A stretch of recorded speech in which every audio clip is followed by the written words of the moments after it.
This is a really incredible statue to visit. It is the largest cast bronze statue in the world and has been since it was designed or built in the 1950s. And it is based off of a Pulitzer Prize winning photograph that depicts 6 Marines raising a flag above Mount Suribachi on the island of Iwo Jima following the battle for that place.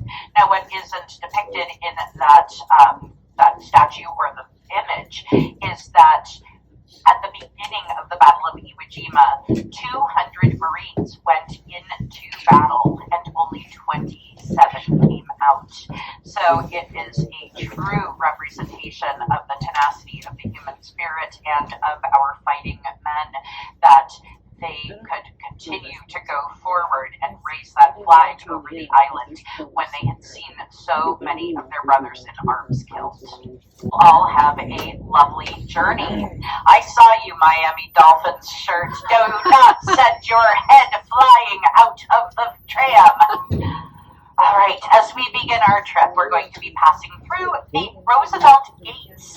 The Roosevelt Gates are a set of wrought iron gates that are sort of the centerpiece of the new entrance to Arlington National Cemetery. And when I say the new entrance, I mean 1932. That was when it was determined that we needed a far more opulent and grand entrance to Arlington as we welcomed those who would be laid to rest here along with their families and friends. So on these gates, you're going to see 4 gold envelopes. These are the crests of the 4 branches of service that were in operation at the time of 1932. These are the Army, the Marines, the Coast Guard, and the Navy. Now, note I didn't say the Air Force, as the Air Force wouldn't become its own entity until 1947, and the Space Force would not become a thing at all until 2019. So we are a little bit behind on adding our branches of service to the historic gates here at Arlington. Now, in just a moment, we're going to be passing through the sister set of those gates and making our way up the hill and into the cemetery proper. As we go, we're going to be crossing over what's known as the Custis Walkway. The Custis Walkway is a pathway that bisects the cemetery from Arlington House at the top of the hill to the Ord-Weitzel Gates at the bottom. Now, if you are interested in exploring the cemetery a little bit off the beaten path, but not getting completely committed to being just lost in our 639 acres of cemetery, the Custis Way is a great way to explore. You can't get lost with it, and watch somebody will do so today after I've just said that. But the Custis Way is a great way to explore some of the hidden gems throughout the cemetery.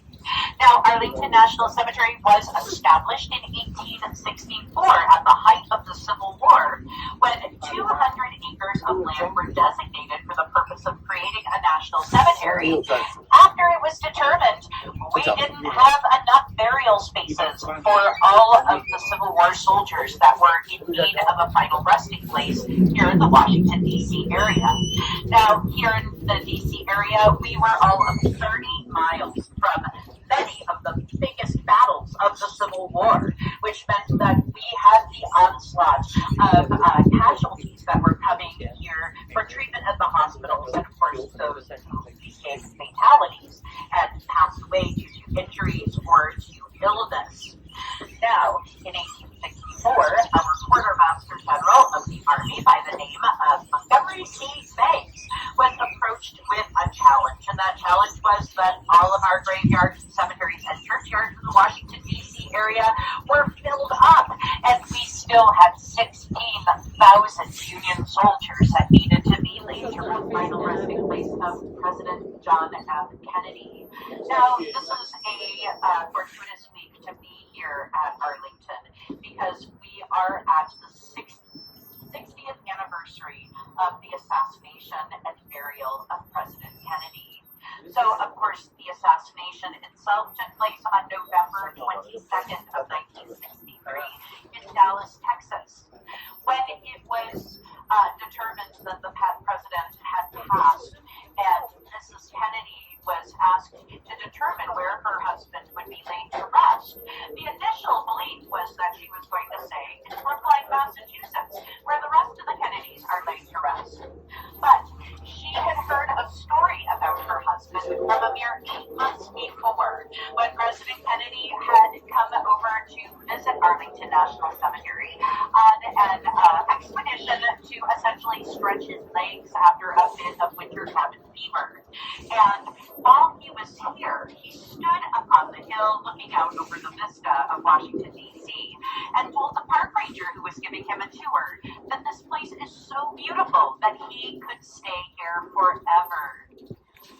course, forever did come far too soon, and 8 months later, he was assassinated.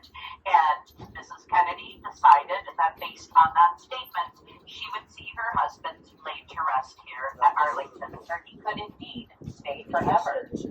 Now, the Kennedy gravesite is marked by the eternal flame.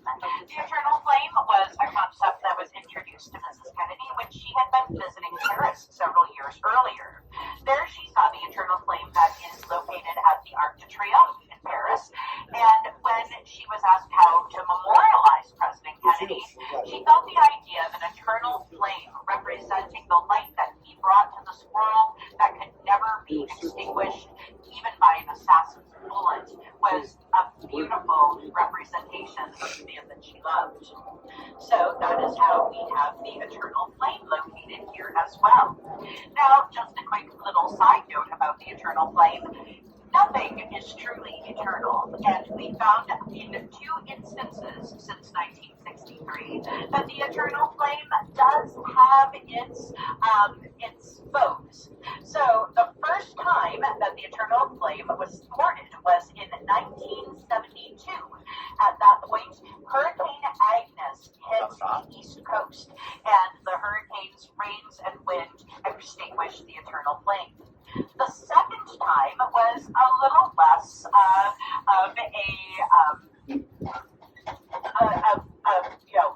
kind of moment. This happened when we had a group of Catholic schoolboys who came here on a field trip who brought with them holy oil that they wanted to anoint the eternal flame with. Well, they opened up the vial of holy oil, dumped it on the flame, and guess what happened? The eternal flame got snuffed. So we now know that there are only 2 things that render the eternal flame uneternal, and that would be hurricanes and holy oil. Hillside, right next to the Kennedy gravesite.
Pentagon is the headquarters building for the United States Department of Defense here. Here's the Pentagon. Wall that was struck during a terrorist attack on September 11th of 2001.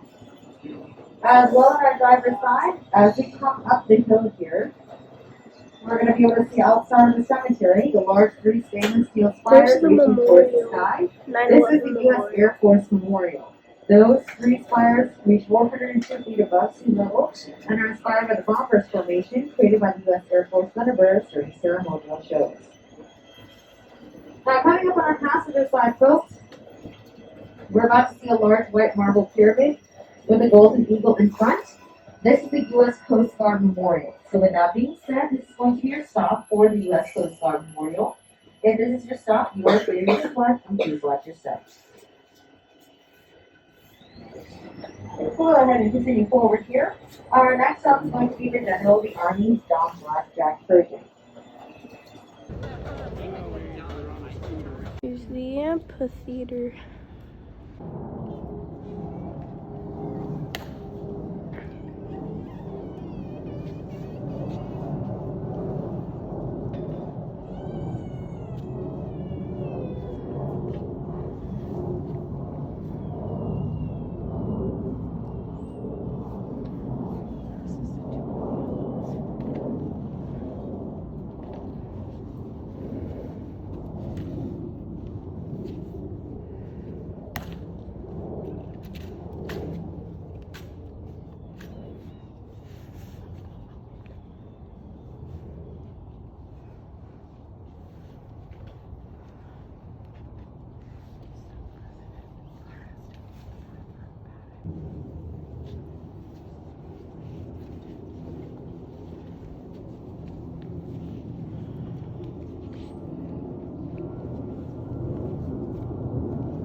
That means it's 4 o'clock. That means they're coming very solid.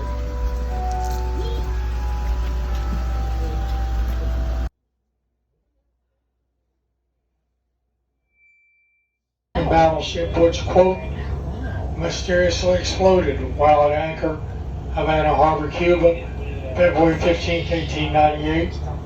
Killed 260 American sailors, most of them buried driver's side here. Largest number of Civil War combatants is buried, 16,000 of them here. 1802, the owner of this plantation, George Washington Parke Custis, started building a beautiful mansion up here, mostly as a memorial to the man who had raised him. That was legally his step-grandfather, a man known to the rest of the world as President George Washington, who had passed away unexpectedly in 1799.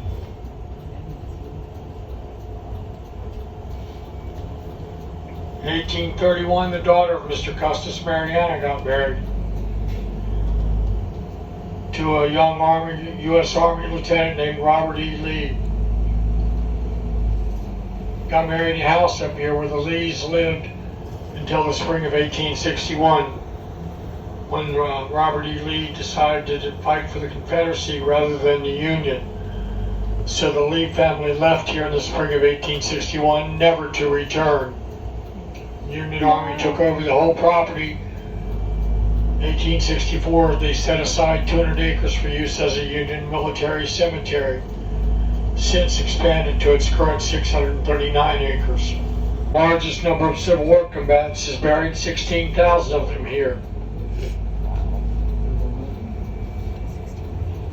1802, the owner of this plantation, George Washington Parke Custis, started building a beautiful mansion up here,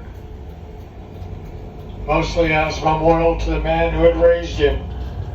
That was legally his step-grandfather, a man known to the rest of the world as President George Washington, who had passed away unexpectedly in 1799.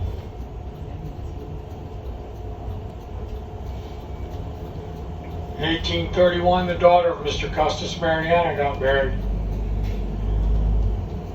to a young U.S. Army lieutenant named Robert E. Lee. Got married in a house up here where the Lees lived until the spring of 1861, when Robert E. Lee decided to fight for the Confederacy rather than the Union. So the Lee family left here in the spring of 1861, never to return. The Union Army took over the whole property. 1864, they set aside 200 acres for use as a Union military cemetery, since expanded to its current 639 acres.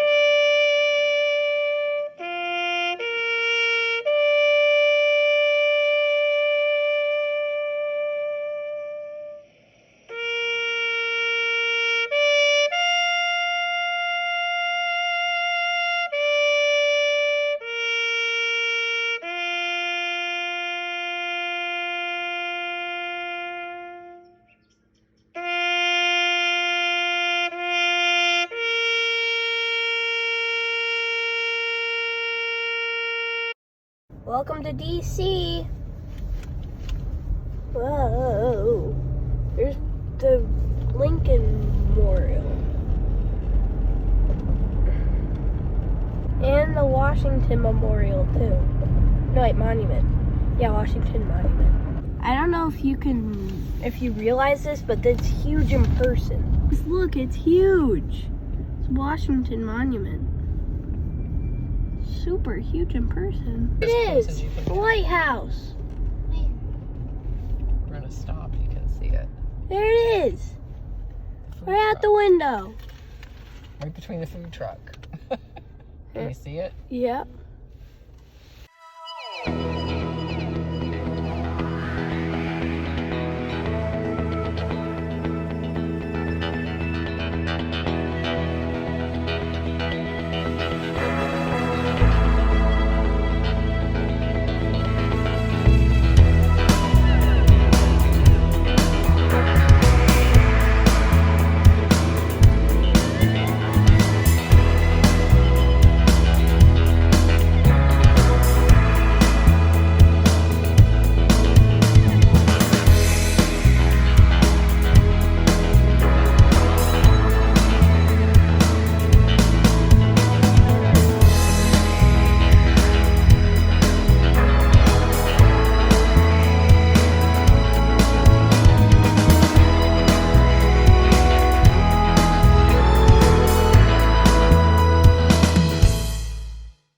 Street light's gonna fall. Yeah, that doesn't look good.